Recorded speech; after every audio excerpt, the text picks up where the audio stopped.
Magandang araw mga kaibigan. Good news po ang pag-usapan natin ngayon tungkol sa kalikasan ng Pangulong Rodrigo Roa Duterte laban sa ICC. Bago lang nagpahayag si Secretary Boyeng Rimulya na posible daw, open daw ang gobyerno sa pakikipag-usap sa ICC sa pag-imbestiga sa war on drugs ni Pangulong Duterte. Ito po, may post si Jason sa isinare niya ang post ng Reuters tungkol sa ICC, tungkol din sa sanctions na gustong ipatong ng Trump administration laban sa ICC. So, basahin ko muna itong post ni Mr. Jason sa posted 6 hours ago. Sabi niya, the idols of Trillanes, Matubato, Rimulya, Bersamin, De Lima, and Hontiveros, and others are shaking their knees. Meaning the ICC. Mga idol ito ni, yun, binanggit niya. Putos, meaning President of the United States, Trump's weeping of those concerned about African and Asian lives and governments. Their dollars are frozen delight. Tungkol po ito sa announcement, mayroon ng announcement ng Trump administration na mag-issue ng executive order para sa sanctions against ICC and their employees. So, hinihintay na lang natin ang paglabas ng executive order. Ito, isinare ni Jason sa ang post ng Reuters. Basahin ko Sabi ng Reuters, the International Criminal Court has taken measures to shield staff from possible U.S. sanctions, paying salaries 3 months in advance as it braces for financial restrictions that could cripple the War Crimes Tribunal, two sources said on Friday. Okay, ito, galing pa lang sa sources.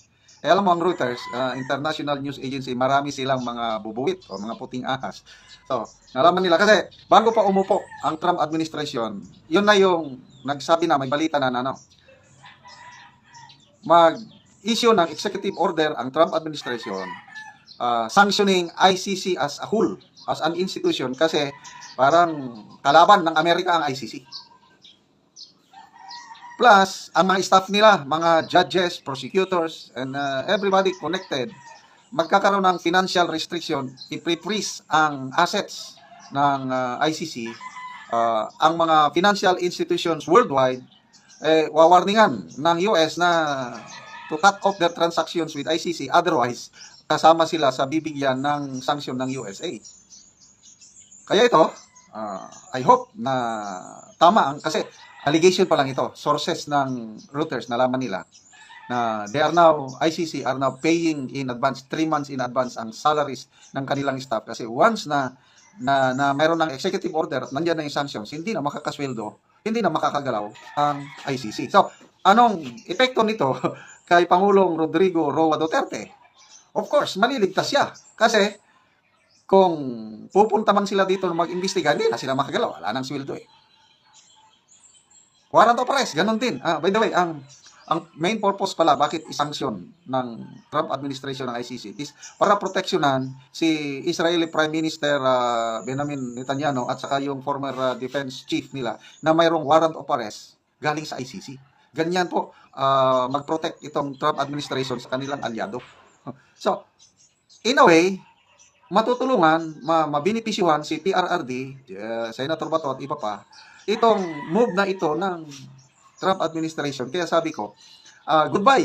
Yan na, tama itong post ni Jason sa na crying time. It's crying time for yan na, Matubato, yung binanggit niya, Rimulya, Bersamin, De Lima, Hontiveros, sino pa dyan, palagi na, pati yung meron yung abogada, si Attorney Conte, sabi niya kay Attorney Salpanilo, CUNICC. So, tingnan natin kung ito, binabantayan ko, marami ng executive order na pinirmahan ni President Trump. Up to now, wala pa akong na-monitor na executive order na nagpapataw ng sanctions against ICC and its staff.